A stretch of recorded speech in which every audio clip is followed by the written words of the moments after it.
कुछ ने यह भी कहा कि ट्रेन के गुजरने के बाद पटरी पर सफेद कपड़ों में एक परछाई खड़ी दिखाई देती थी।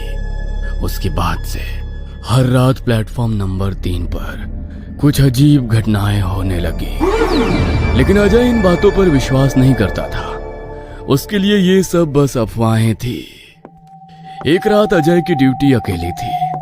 आमतौर पर स्टेशन पर 2 कर्मचारी मौजूद रहते थे, लेकिन उस दिन उसके साथी रमेश ने किसी फैमिली फंक्शन के लिए छुट्टी ली थी। इसलिए पूरी जिम्मेदारी अजय पर थी कि वो आखिरी ट्रेन गुजरने के बाद स्टेशन ऑफिस को ताला लगाए और सिग्नल कंट्रोल की रिपोर्ट अपडेट करे। रात के 1:45 हो चुके थे और आखिरी ट्रेन प्लेटफॉर्म नंबर 1 से गुजरने वाली थी। अजय ने अपनी घड़ी देखी और फिर सिग्नल पैनल की तरफ देखा। ट्रेन के गुजरने से पहले उसे ट्रैक क्लियर करना था। कुछ ही मिनटों बाद इंजन की रोशनी दूर से चमकने लगी और ट्रेन की सीटी की आवाज गूंज उठी। जैसे ही ट्रेन स्टेशन पार कर गई, अजय ने राहत की सांस ली। अब बस कुछ कागजी काम निपटाने थे और फिर वो स्टेशन की लाइटें बंद करके घर जा सकता था। उसने अपनी सीट पर बैठकर रजिस्टर खोला और ट्रेन की रिपोर्ट भरने लगा, लेकिन तभी उसे प्लेटफॉर्म नंबर 3 से किसी के बोलने की आवाज सुनाई देने लगी। पहले तो उसे लगा कि शायद ये हवा का असर है, लेकिन कुछ ही सेकंड में आवाज और स्पष्ट हो गई, जैसे कोई किसी से बातें कर रहा हो। उसने सीसीटीवी स्क्रीन पर नजर डाली, लेकिन वहां कुछ नहीं था। स्टेशन पूरी तरह सुनसान थी। फिर भी उसे ऐसा महसूस हुआ जैसे कोई उसे देख रहा हो। शायद मेरा दिमाग खेल रहा है, उसने खुद से कहा और अपने रिपोर्ट में ध्यान देने लगा। लेकिन जैसे ही उसने स्टेशन की लाइट्स बंद करनी शुरू की, प्लेटफॉर्म नंबर 3 पर एक परछाई दिखी। वो एक आदमी की आकृति थी जो बिल्कुल स्थिर खड़ा था। अजय ने टॉर्च उठाई और बाहर जाने का फैसला किया, लेकिन जैसे ही उसने प्लेटफॉर्म की तरफ कदम बढ़ाया, हल्की ठंडी हवा उसके चेहरे से टकराई। इतनी ठंड कहां से आ गई? उसने सोचा।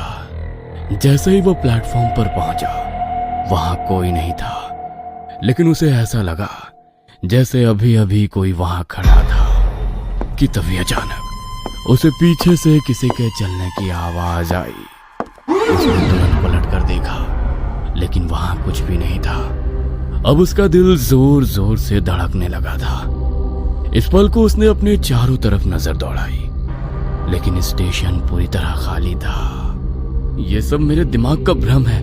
हाँ, अजय ने खुद को समझाने की कोशिश की, लेकिन अंदर ही अंदर वो अब डर महसूस करने लगा था। वो तेजी से वापस स्टेशन मास्टर के केबिन की ओर भागा और दरवाजा बंद कर लिया।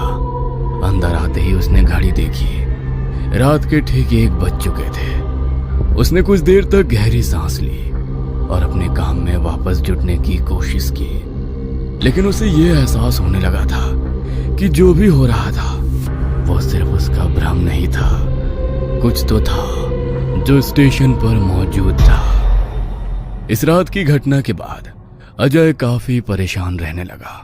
उसे यकीन हो गया था कि जो कुछ भी उसने देखा और महसूस किया वो सिर्फ उसकी कल्पना नहीं थी। उस रात के बाद से वो ठीक से सो नहीं पाया। जब भी वो आंखें बंद करता, उसे प्लेटफॉर्म नंबर 3 पर खड़ा वो साया याद आता। अगली शाम ड्यूटी के दौरान अजय ने अपने साथी रमेश से इस घटना का जिक्र किया। रमेश, कल रात कुछ अजीब हुआ था। प्लेटफॉर्म नंबर 3 पर कोई खड़ा था, लेकिन जब मैं पास गया तो वो गायब हो गया। मैंने किसी की आवाज भी सुनी। रमेश ने हंसते हुए कहा।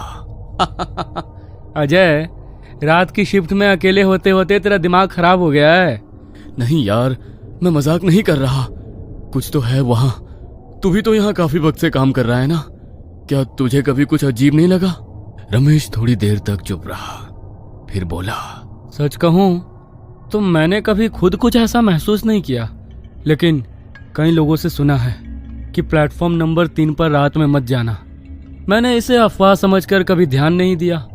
रमेश की बातें सुनकर अजय संतुष्ट नहीं था। उसने स्टेशन के आसपास के कुछ पुराने दुकानदारों से भी बात की। स्टेशन के बाहर चाय की दुकान चलाने वाले बुजुर्ग रामलाल ने कहा, बेटा, मैंने खुद उस रात रवि को ट्रेन में चढ़ने की कोशिश करते हुए देखा था और फिर उसकी दर्दनाक मौत। उसके बाद से कई लोगों ने उसे रात के वक्त स्टेशन पर देखा है।